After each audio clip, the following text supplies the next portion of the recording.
Hello and welcome. We are here today at the Let's Do Business Expo run by the Chamber of Commerce at Uttoxeter Racecourse, and our vlog today is all about the burning questions that companies ask when they are bidding for new contracts. Let's go inside and check it out.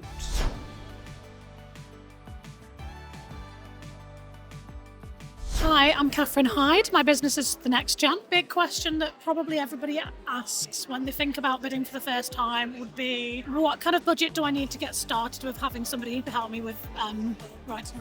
$1 million. You wish.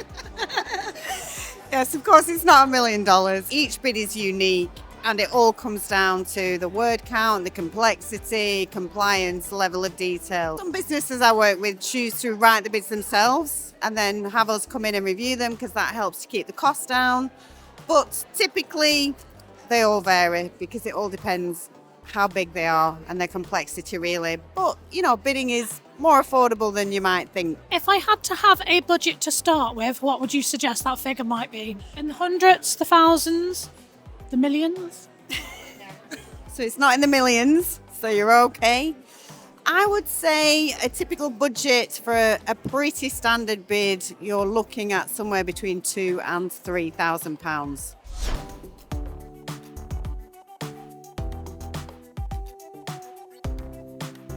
Joseph Smith, and I'm the head of business development and philanthropy. Big title. My job is to get money in. My question was definitely about AI. So we've already seen a couple of, at least two that we recognise to be AI-driven grant applications. So we're wondering, what does that mean to you? I think the industry initially did worry about AI coming out and possibly taking over writing jobs. I think that is something that we need to consider may happen at some point in the future because AI is only going to get better. But for now, I don't think AI can do what bid writers do. I do think there'll be some businesses that use it and think it's a cheaper alternative to bringing in external support. But what it spits out is generic. There's no heart there, there's no win theme there, there's no evidence there. And it's like seeing a CV, as we've seen in the last 20 years, from someone who hasn't written it. You employ them and then you realise they didn't write that CV. And you'll have the same thing with bids. You'll be able to tell that they didn't write that. Yes. And it's all downhill from there, isn't it? Yeah.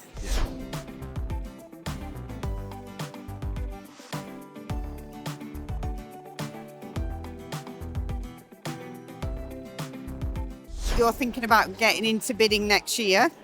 So what would be your one burning question if you're about to get into the bidding arena? One thing we see quite regularly with bids is companies want you to show certain sorts of accreditation. So I guess really, is there a particular one that you would recommend that was, for us to go out and get? So if you're looking at public sector bidding, the three that I would recommend that you look at are ISO 9001, which is your quality management system, ISO 14001, which is your environmental management system, and then potentially ISO 45001, which is your health and safety management system.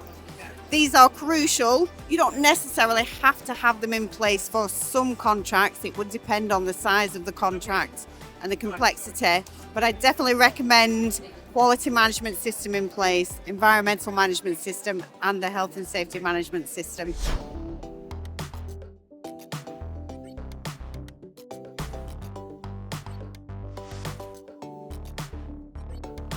My name's Usman. I own a company called Absorbed IT Solutions. We did our very first bid for you a couple of months ago, Usman. So tell me, when you decided you were going to get into bidding, what was that first burning question? I think with a bid, it's like, where do you begin? Where do you start?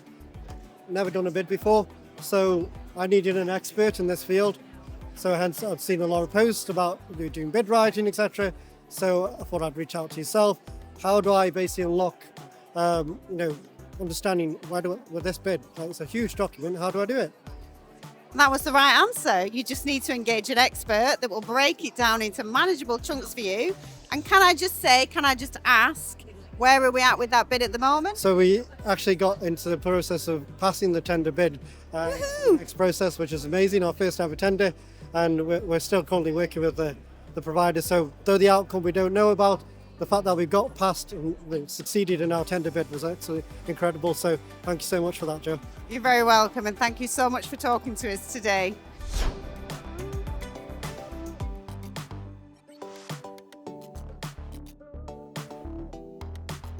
My name's Sarah Pritchard. I'm from East Staffordshire Borough Council and I'm the Business Development Officer at the council. So you're running the Boosting Business programme. So companies, businesses that come to you, what tends to be the burning question they ask when they're looking to apply for a grant? So the businesses that look to apply for a grant through ESBC, they're usually going to be a small business. They might not have applied for a grant before. So they're going to probably want to know what the application process is going to look like and what the hardest point of application is going to be, which is often the things that they forget they need to attach to their application form.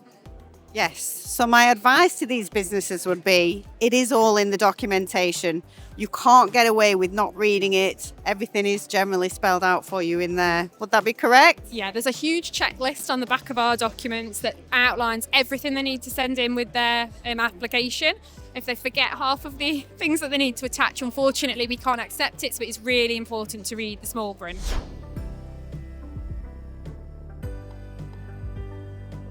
What an awesome day it's been. There's been candy.